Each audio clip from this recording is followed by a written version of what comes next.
Assalamualaikum warahmatullahi wabarakatuh. Perkenalkan, nama saya Adelia Hayatul Fitri, kelas A dari Pendidikan Geografi. Pada video kali ini, saya akan menjelaskan tentang pengertian peta, atlas, globe, dan komponen peta 1. Pengertian peta.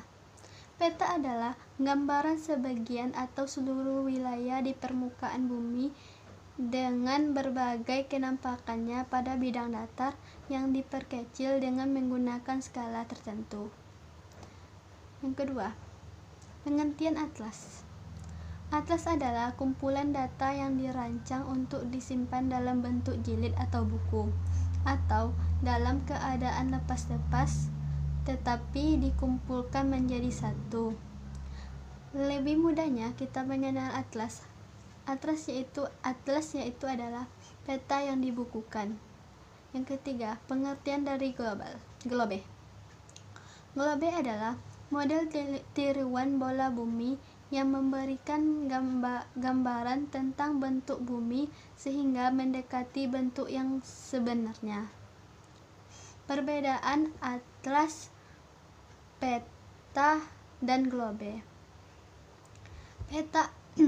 Peta adalah gambaran permukaan bumi yang berada di suatu bidang datar dengan skala kecil atau tertentu. Atlas adalah kumpulan peta yang dibukukan, sedangkan global adalah berbentuk bola yang menggambarkan permukaan bumi. Komponen peta. Komponen pada peta dasarnya adalah hal-hal yang harus ada pada sebuah peta agar peta tersebut dapat digunakan dengan baik oleh penggunanya. Komponen peta yang pertama, peta judul. Peta judul adalah suatu komponen paling penting yang ada pada suatu peta. Hal ini terjadi karena judul peta seharusnya menggambarkan isi dan topik yang dijelaskan pada peta tersebut. Tanpa mengetahui judul peta, tentu saja kita tidak akan mampu memahami isi peta dalam waktu yang singkat. Yang nomor 2, garis astronomis dan garis grid. Garis astronomis ini maksudnya adalah informasi mengenai garis lintang dan garis bujur yang ada pada lokasi digambarkannya oleh peta tersebut. Yang ketiga, inset peta. Inset peta pada dasarnya adalah sebuah peta kecil yang disisipkan pada sebuah peta yang lebih besar untuk memberikan informasi tambahan. Yang keempat, inset penjelas. Inset seperti ini berupaya untuk memperjelas informasi mengenai suatu lokasi. Umumnya, inset penjelas merupakan hasil zoom in dari lokasi yang akan digambarkan peta. Yang kelima, inset penyambung. Inset seperti ini berupaya untuk menjelaskan lokasi yang terpotong dari peta utama. Padahal, sebenarnya kedua wilayah tersebut saling terhubung sehingga harus tetap ditampilkan dalam peta. Yang keenam, garis tepi peta. Garis tepian peta adalah garis yang ada pada ujung data frame.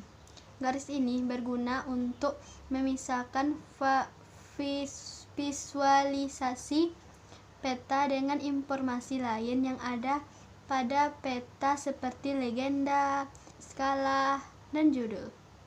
Garis tepi umumnya diisi oleh informasi yang mengenai garis lintang dan bujur serta sistem grid peta. Yang ketujuh, sumber peta. Sumber peta adalah situasi merupakan hal yang penting pula untuk diperhatikan oleh para geografer dan pengguna peta lainnya. Hal ini terjadi karena sumber peta merupakan salah satu bentuk validasi peta tersebut dibuat dibuat oleh siapa dan menggunakan data apa. Yang ke-8, tahun pembuatan peta.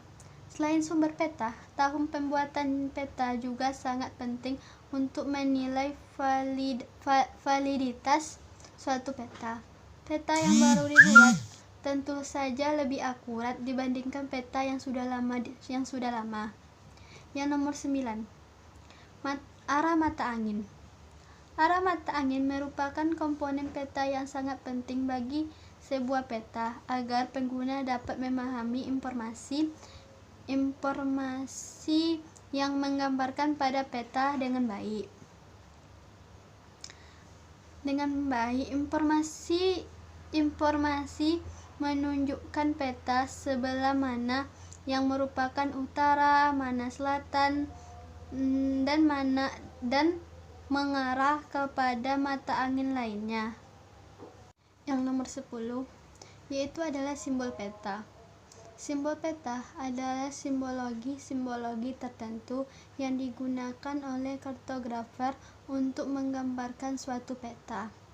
Secara umum, terdapat 3 jenis simbol peta yang sering digunakan oleh kartografer, yaitu yang pertama, simbol garis. Simbol garis umumnya menggambarkan kenampakan alam yang memanjang seperti jalan raya, rel kereta api, ataupun batas wilayah administrasi. Yang kedua, simbol wilayah.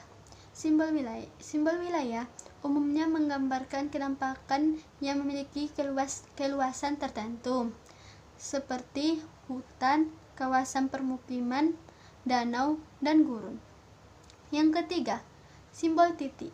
Simbol titik umumnya menggambarkan lokasi penting yang berbentuk poin atau spesifik lokasi seperti ibu kota, kantor polisi, bandara, stasiun, dan pelabuhan. Yang nomor 11, warna peta. Sama seperti simbologi, umumnya peta memiliki corak warna tertentu untuk menggambarkan fenomena, contohnya menggambarkan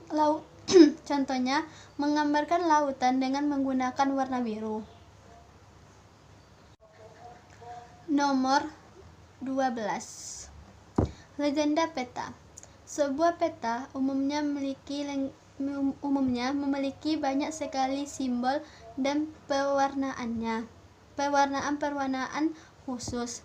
Terkadang pengguna peta tidak mampu memahami semua simbol yang digunakan karena terlalu banyak atau memang tidak lazim. Nomor 13, lettering atau penulisan. Kata merupakan salah satu metode untuk mempertegas arti dari simbol atau informasi lainnya yang ada pada peta. Lettering yang kerap digunakan antara lain adalah kata yang dimiringkan dan tulisan tegak seperti biasa. Nomor 14, skala peta. Skala peta berfungsi untuk menunjukkan ukuran sebenarnya dari objek-objek yang ditampilkan pada peta. Terdapat 3 skala jenis peta yang ada pada peta. Yang pertama, skala garis. Skala menggunakan bar atau garis yang ditandai dengan angka-angka. Yang kedua, skala angka. Skala yang menggunakan angka, misalnya 1 dibagi 20.000 untuk menjelaskan skala peta.